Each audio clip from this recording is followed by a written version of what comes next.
আমার হাতে দুইটা দাঁতের মধ্যে এটা হচ্ছে ম্যাক্সিলারি ক্যানাইন আর এটা হচ্ছে ম্যাক্সিলারি ফার্স্ট প্রিমোলার। তো ক্যানাইন ফোসা বলে একটা ওয়ার্ড আছে, যেটা মনে হয় যে ক্যানাইনে থাকে, কিন্তু আসলে সেটা ক্যানাইনে থাকবে না।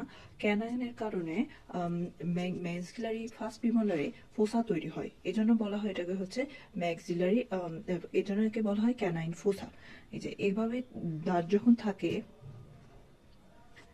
সরি, দাঁত যখন থাকবে তখন এখানে ক্যানাইনের কাস্পের বড় থাকার জন্য সেখানে হচ্ছে প্রিমোলারের একটা গর্ত তৈরি হয়, এবং এই গর্তটাকে বলা হয় হচ্ছে ক্যানাইন ফোসা, যেটা দেখা যায় হচ্ছে ম্যাক্সিলারি ফার্স্ট প্রিমোলারের ক্ষেত্রে এখানে দেখা যায়। সেটা খুব একটা গভীর থাকে না, শ্যালো ও ডিপ্রেশন, কিন্তু সেটা ক্যানাইনের জন্য দেখা যায়। এটা অনেক সময় ভাইবাতে ধরে, এবং এজন্য বলা হয় ক্যানাইনের জন্য ম্যান্ডিবুলার ক্যানাইনের জন্য ম্যাক্সিলারি ফার্স্ট প্রিমোলারে যে ফোসা তৈরি হয় সেটা হচ্ছে ক্যানাইন ফোসা।